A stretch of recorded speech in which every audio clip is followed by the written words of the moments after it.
Alright, James Gunn's Superman is officially out, not just for members that have Amazon Prime, but for the rest of humanity who now gets to see it. But this is my Superman spoiler talk, and to talk about some spoilers from the movie, so you've been warned. As always, this isn't going to be a play-by-play. I'm definitely going to miss some stuff in this one, because let's be honest, a lot happens. We're going to talk about some of the things that caught my eye, caught my attention throughout the movie. And since it has been a few days since I've seen the movie, I've given it a few days to mull it over, and I will say, admittedly, the movie, given time, has aged surprisingly worse. And fact is, we were all ready for this. We were all ready for that beacon of hope, Superman. In a world where the tentpole superheroes got their gritty, deconstructed version of the heroes, actually, strictly speaking, Batman still gets one. But let's be honest, we were all ready for that hopeful vision of Superman on screen again. And we got it in the form of this Superman who tortured a world leader with a cactus. To be fair, at least Lois called him out. Was like, you mean torture? He does kind of come across as an asshole there, right? He's like, the spikes were, it didn't hurt that much, but he doesn't know that. He doesn't know how much cactus spikes hurt. How could he qualify that? You know, a big thing about this movie, I've seen other reviewers touch on this, and I do agree that this is a BVS overcorrection. The Snyderverse, I'm not going to try to compare this to the Snyderverse too much, but there are moments where it's like, it's a fair comparison. The Snyderverse feeling like it had to fast track the setup for their cinematic universe because the MCU had them beat. They had to jump on them by a few years. Not going to do that this time around. This time around, it's a cinematic universe that's already been set up. We're just coming into the middle of it. Metahumans have been around for 300 years. Kal-El's been Superman for 3 years. He just lost his first fight, something that would feel really important, but we got none of the setup and we didn't even see him lose the first fight. We came in at about the Joe Rogan interview session of the UFC fight after it was done. But then, they got back to fighting, so there's that. But it did leave me with that feeling of, who are these people? Why do we care? The movie assumes that you already know. I know Christopher Reeve's Superman backstory. I know Henry Cavill's Superman backstory. I know some of the comic book Superman backstory, but I don't really know this Superman backstory. I also don't know much about the Justice Gang, who they are. Lex Luthor, why does he hate Superman so much? I know why Lex traditionally hates Superman, but the movie doesn't illustrate why this Lex in particular hates this Superman. I mean, yeah, there is a tell don't show moment in here in which he kind of monologues about it, but you don't feel the lead up. You don't see the lead up. In fact, a lot of what Lex Luthor did, he does a lot on paper in terms of checklist, but a lot of it happened before this movie even started, so you don't really feel it. Lex Luthor's scheme is so convoluted. Give me a Lex Luthor with one masterstroke involving a couple of nukes and a fault line. That's good. Coming into this Superman movie almost feels like we're coming into the second or third movie. Imagine the first X-Men movie. It's the year 2000. X-Men's coming out. And the first X-Men movie you get is X-Men 3: The Last Stand. You wouldn't know why they're all here and what they're fighting for and why it matters for them, though it might be clear on paper why they would fight for the fight they're fighting. You would be lost, or if X-Men 3 is a bit hyperbolic, X2 X-Men United, at the very least. Same rule applies. There's at least 1 or 2 movies taking place before this Superman movie that we just didn't get. And this movie is a lot of series of events stitched together. And if you cut some of those events out, it wouldn't really affect the plot too much. And you might actually have some more time to flesh out some of the other characters like Lex Luthor. Easiest thing to point to is that Kaiju that he fights. The Kaiju is a little monster that kind of reminds me of, did you ever have those little things, they look like gummy dinosaurs, but they weren't gummies, they're not edible. You drop them in a jar of water and overnight they would just grow. It reminded me of one of those, sans the water. I don't think he needed water. But Lex Luthor somehow came across this Kaiju and now Superman has to fight him. It's a really weird splice where they're like, he'll get bigger. Next scene, he's big and Superman's fighting him. No setup, no care. It almost feels like another overcorrection from Superman Returns. The whole thing about Superman Returns is, Superman never punches anything. He never fights anything, really. He actually has his fair share of fights in this movie, so I don't think he needed to fight the Kaiju. I don't think he needed to give a big monster the sensation of stepping on a Lego. Oddly, the themes in this movie that make this feel like, yes, the Superman we want, they're not new themes. They're just kind of executed differently. The concept that it's the choices you make and the things you do that make you you, that's most any superhero movie ever. Kal-El finding a message and wrestling with the fact that maybe his parents were dicks that sent him here to conquer.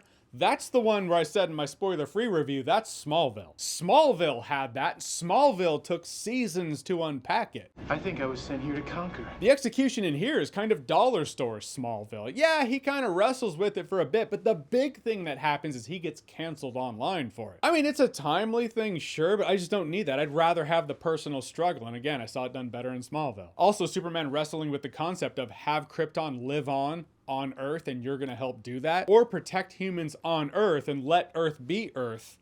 That's Man of Steel. Only thing is Zod gave him the ultimatum, not Jor-El, his dad. Lex Luthor in this movie frustrates me, because sometimes he's awesome, and Nicholas Hoult brings it home. One of the best scenes in the movie is when he's playing Russian roulette with this guy. This guy's only crime is that he helped Superman once. Lex doesn't care. He's playing Russian roulette, and the guy ends up getting smoked round 2. That was actually, it was really dark, but it was one of the scenes I chuckled at when it was just blam, and he goes, I thought that was going to go on for longer. So did we all. It was dark, but it was one of the best scenes in the movie. Seeing Lex Luthor actually kill somebody personally is different than, well, his robots or his tech may have done something bad. But then they make Lex Luthor this pissy little brat knocking pencils off his desk so his little interns have to clean it up just because he's being petty. I don't know, I just don't like Lex Luthor like that. I like it when Lex Luthor is being menacing. Give me Michael Rosenbaum Lex Luthor all day long. There's just so much that happens in this movie, some of which has to do with Superman. I would have rather the movie showed the friction, the conflict, and the reason there is friction and conflict between Superman and Lex Luthor more. Lex does a lot of things in this movie. You know, he's working with this one leader of this country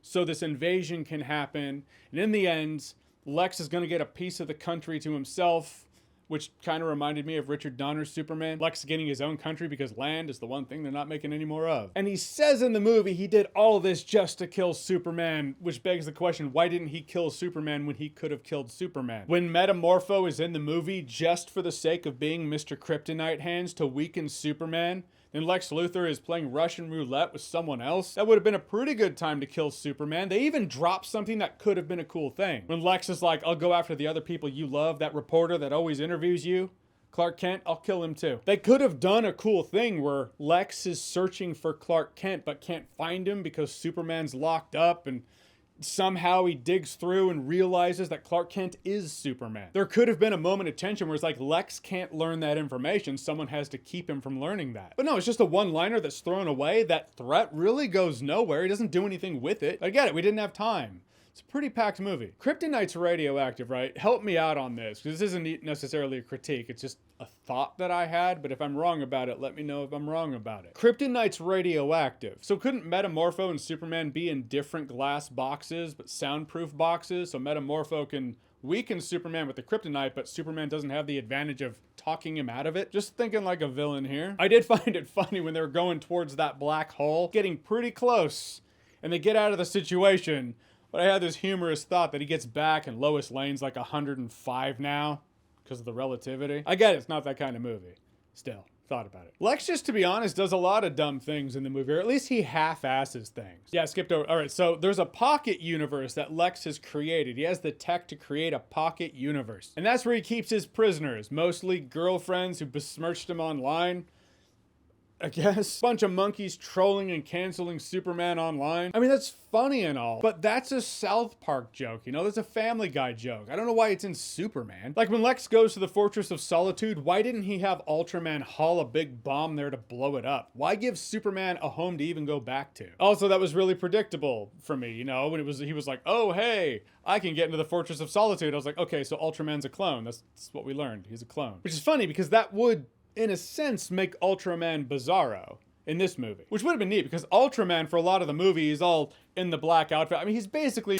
Actually, I'm going to cut out what I just said because that is a spoiler if you haven't read that comic book. But him being covered from head to toe, it would have been kind of neat if they illustrated, oh, it's protecting him from the sun because the sun hurts Bizarro, which would make him Bizarro. They don't do anything like that in the movie. He's a Superman clone, and that's that. Which I was unprepared in this movie how much David Corenswet with long hair looked so much like Jason Patrick from Lost Boys. I couldn't unsee it the moment. I was like, all right, well, that's what I'm seeing forever now. Till he gets sucked into a black hole and killed, which that should kill him, or it's going to take him to a tesseract behind a bookshelf in which he can give Morse code showing Lex how to create tech that can create a pocket universe. If they want to see it through, I wouldn't be surprised if that black hole takes Ultraman to another Earth, an alternate Earth, a morally reversed Earth. I believe it's Earth 3, where he'll be Ultraman. But the real question is, will Smallville do that better? However, I make the argument, even if he does live through that black hole, I don't think Superman knew he would. Superman tried to kill his clone. Say what you want about that.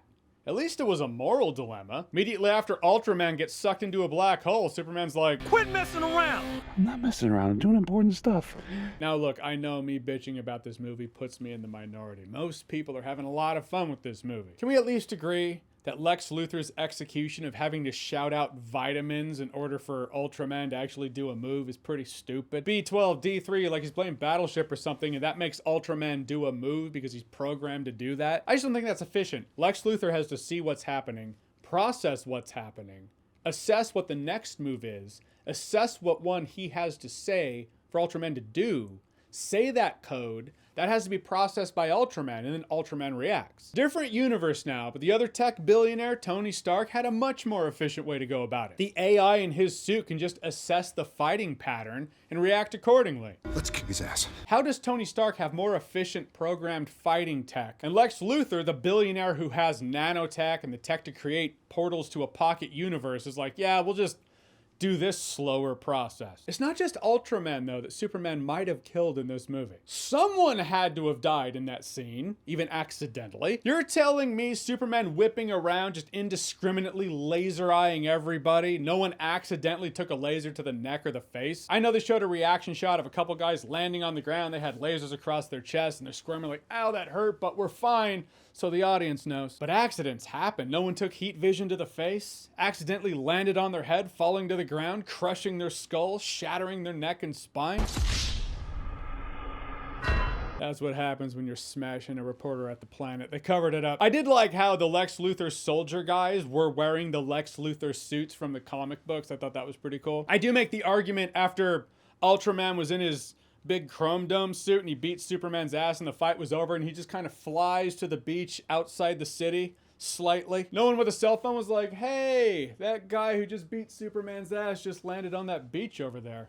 I'm gonna upload this to YouTube or whatever they have, the YouTube equivalent of the world. Anyone want to check that out? Someone should check that out. You might just find some sort of wormhole technology leading to a pocket universe over there in a tent too. As for the pocket universe device, yeah, it's the device that exists in this movie for the sake of something happening for the last act of the movie. Could have had anything happen, but why not have one more thing for Superman to deal with? Let's make the war breaking out in those countries that this movie's been leading up to. Let's make that an afterthought. The world's gonna split in half and get swallowed by this rift. There we go. That's the point. I haven't talked much about Krypto. Yeah, Krypto's in the movie. There's one thing James Gunn does really well, is he pulls at the heartstrings of the animal lovers out there. I'm not saying dog people or cat people. I'm saying either, really. If you're neither, if you just don't like animals, well, I'm concerned for you. At CinemaCon, James Gunn was talking about Krypto in this movie and how James Gunn either had or has this dog that was just an unruly dog. He said the dog was the worst and he would nip at his heels and he'd have to do his emails while he sat on the counter with his feet up.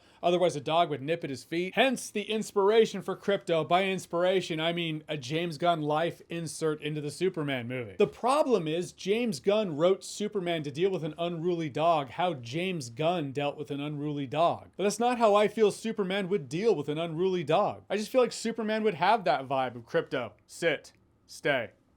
And that's that. It feels like James Gunn sacrificed Superman's authoritative status in the name of making him more generally relatable. That's what I was talking about in my spoiler-free review, where the actors were doing more for the characters than the script was doing for them. But I do want to reemphasize David Corenswet was really good as Superman. There were moments like that in which he came across more like Superboy than Superman, but other moments where I was like, oh yeah, he feels like Superman. Some Krypto things that were funny, some moments that were cute, sure. But I couldn't shake the fact that having Krypto out there in the world, even if he's helping Superman, is really irresponsible. If Krypto ends up seeing a kid with a ball, throwing the ball to his dad or something, and that catches Krypto's eye, and Krypto does this to them, they die. If Superman had his house in order and had Krypto trained like John Wick has his dog trained, I could have relaxed and been like, yeah, Superman's got this. Somehow, John Wick is a bigger authority figure than Superman. Not that John Wick's not an authority figure. I'm saying Superman should be an authority figure. But when Superman can't get this dog to mind him and this dog isn't listening to him,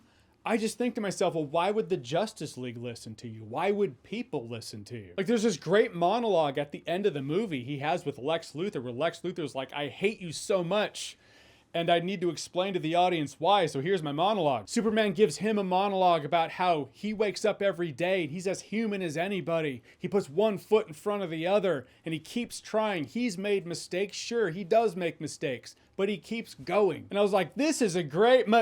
Krypto just busted in the room. He's tearing Lex Luthor up. Oh my gosh. You should probably stop that. Superman's like, Krypto, stop. Krypto. I'm like, dude, that dog can kill him in a second. He made you wince in pain when he jumped on you. Lex can't take much more. Oh, I guess Lex is fine.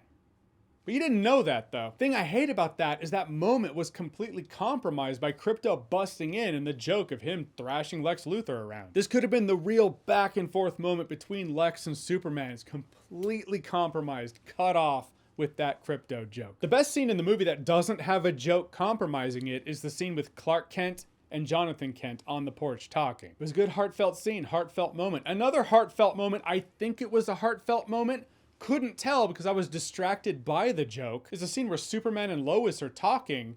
The memes are correct, by the way. That orb thing in the background is a threat. The joke being Superman's not dealing with it. The Justice Gang is back there dealing with it. So you see Green Lantern, bats hitting it. And you see them all flying around, beating this thing up. And they're having this conversation. For the life of me, I can't actually tell you what they talked about. I can't remember. It didn't stick because I was distracted by that joke in the background. But I do believe that's the first real sit-down heart-to-heart they've had since they had their argument during the interview. I imagine what they talked about was very important. Probably shouldn't compromise the scene with a joke in the background. At the very end of the movie, Supergirl shows up. Millie Alcock as Supergirl. She's a complete and total drunk. I was like, why is Supergirl Dee from It's Always Sunny? She's completely shit-faced and she gets Krypto back and she's like, later, boners. She says bitches. I thought of Dee though. When I think of Supergirl, I don't think of Dee from It's Always Sunny. The show did Supergirl better. Best I can tell right now anyway. I feel like if Supergirl landed into the Fortress of Solitude drunk, Superman would probably lecture her. Lecture her about drinking and flying. I mean, it sounds silly to say out loud, but I feel like if a Kryptonian's drunk and they land on Earth, there is a possibility that they're gonna come in too hot and create a crater where a city used to be. That's a dangerous thing. Why would Superman just roll his eyes and be like, oh, she likes to get shit-faced. All right, super bots, what were we talking about? He didn't care in this movie. That's just weird. Makes him come across as irresponsible. As well as Supergirl. You know, she comes across as irresponsible as well. They're just an irresponsible family, I guess. Also, if she goes to planets with red suns so she can get drunk, how does she get home if she doesn't have powers on that planet with the red sun? If she has a vehicle to fly home, when she enters this solar system, wouldn't she get her powers back, in which case she wouldn't be drunk anymore? So why is she in the Fortress of Solitude drunk? I stuck around for one post-credit scene. After that, I was like, you know what? I'm beating traffic. I don't care. But the first mid-credit scene is Superman and Krypto sitting on the moon looking at the Earth. It's a cute picture. It's a cute scene. Guy and his dog. Wait a minute. Though Superman can hold his breath, he does need oxygen, because when those nanobots were getting into his lungs, it was going to kill him. The nanobots were going to kill him because he wouldn't have air in his lungs. Mid-credit scene of Superman and Krypto sitting on the moon without masks. Yeah, in the end, I walked away from this movie going, okay, if James Gunn wants to run the new DC universe, fine, but I don't think he was the guy to take on a Superman movie. And granted, I'm sure there are things in here that pull from the comic books and therefore it's okay, but it shouldn't always be. I mean, we all agree comic books have done some dumb things too. Comic books have a cheesy past to them that might not translate well on screen. In the end, yeah, those are my thoughts on James Gunn's Superman. I kind of don't know how to wrap this video up, but I feel like this video is much longer than I intended for it to be, so I'm gonna go ahead and cut you loose. All right, so James Gunn's Superman, have you seen it? What did you think about it? Whatever you thought, comment below, let me know. And as always, if you like what you've seen here and you want to see more, click right here to see more.